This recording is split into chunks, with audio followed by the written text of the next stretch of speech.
Hello and welcome to a Talmud Israeli production. Today we'll review the highlights of this week's course of Daf Yomi study, Masechet Bava Metzia, pages 11 through 17, Yud Aleph through Yud Zayin. 11. Ra'otan ratzin achar Metzia. Guy sees other people running after a lost article.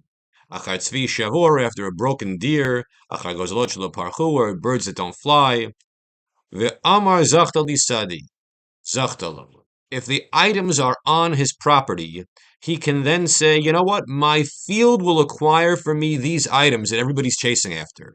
And I don't even have to grab it. My field alone will work magic. And it's mine. Hayatzvi ratz kedarko, asher goes up mafrich. However, if the deer runs on its own, it's not injured, and the birds can fly, and the guy says, my field will acquire it for me, lo amar klum. He has said nothing. Why? Because in this case, the animals were easily able to get away, and they were not trapped, they were not caught. So the fact that they happen to be temporarily on somebody's property is meaningless for the purposes of ownership. And that's why the person who wants to declare that the Metzia is theirs, it only works when the animal was broken or they couldn't fly, because then they effectively were trapped on that property. Yud Bet 12. Metziat benobi toktanim, the found items of one's minor children, avdo v'shivchatok nanim, or one's Canaanite servants, Metziat ishto, or one's wife, harei l'shalo, the head of the household takes possession of these things. However, Metziat benobi togdolim, if it's one's adult children, post-bar mitzvah children who recover a lost item, or avdo v'shivchato ha'ivrim, or one's Hebrew, meaning Jewish servant population, Metziat ishto, or one's wife, shegarsha, that he divorced already, even though he didn't pay the ketubah, harei l'shalahen, what they find belongs to them. So, a sharp distinction is drawn between minor kids and adult kids, Eved Kanani, Eved Ivri, a wife versus a divorced wife, between who gets to keep the found article. Yud Gimel.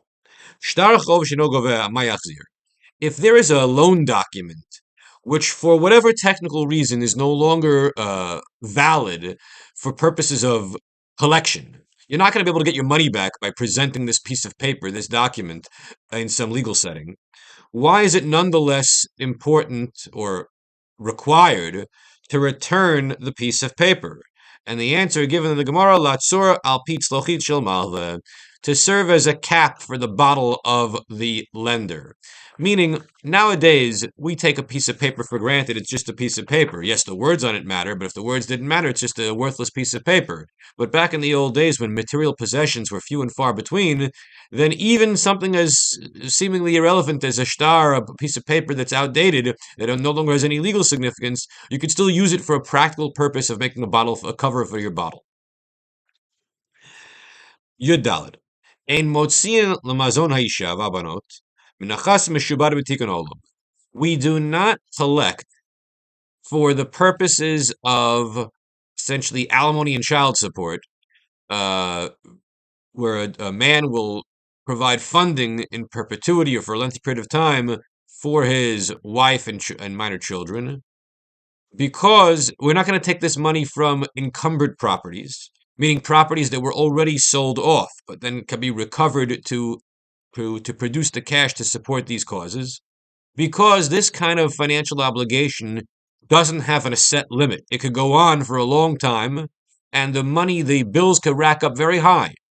So if people were afraid that when they bought a property, it could be extracted from them for financial obligations of the seller that they don't even know about, that is of unlimited potential, then the economy would come to a halt. We can't have that happen. Yud Tedvav. Hikir ba'ashin hashelo ulakacha. What happens if you're in the marketplace and you want to buy something and you recognize that the seller doesn't really own it, but he's selling it anyway, that it's a hot item, it's a stolen item, and you go for it, you buy it because you really want it, and then you invest further in improving the item. But now, all of a sudden, we know who the real owner is, and you're going to have to give it back. What kind of compensation are you, the purchaser, who knew what you were doing was wrong, entitled to? So, Rav Amar Mos Yesh Lo Shevach Elo. Rav says you'll get your money back in the sense of what you paid for it, but you're not going to get any additional revenue for the shevach, for the improvements in the item that you created. Shmuel Amar afilu ma'otein lo. Shmuel says no, you're not even going to get your money back. If you knowingly entered into this and it was a stolen item, you may lose your money. Ted Zayin, 16. Amar Rabbi Yochanan. Amotzi shtash chol bashuk. If you find a loan document in the marketplace, then afilu yesh bo henpik, even if the loan document has a certification seal on it, lo yachzir, you shouldn't give it back to the lender. Why?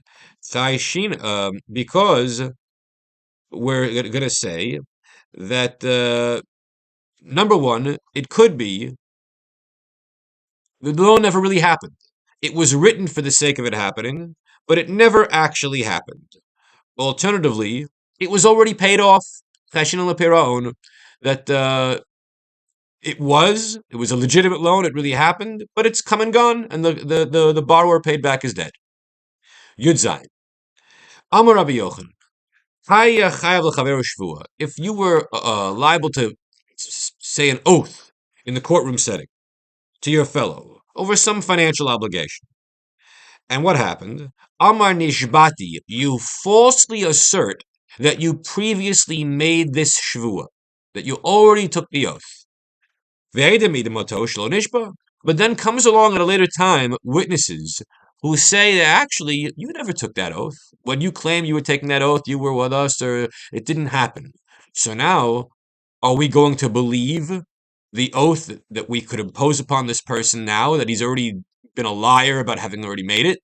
The answer is Huchsa kafran le'ota shvua. This person has established a chazaka, a presumption that they are a denier and therefore a liar about this shvua. And so actually we're not going to make them take the shvua, because even if they took it, we wouldn't believe them about it. They've already discredited themselves. Everyone have a great week.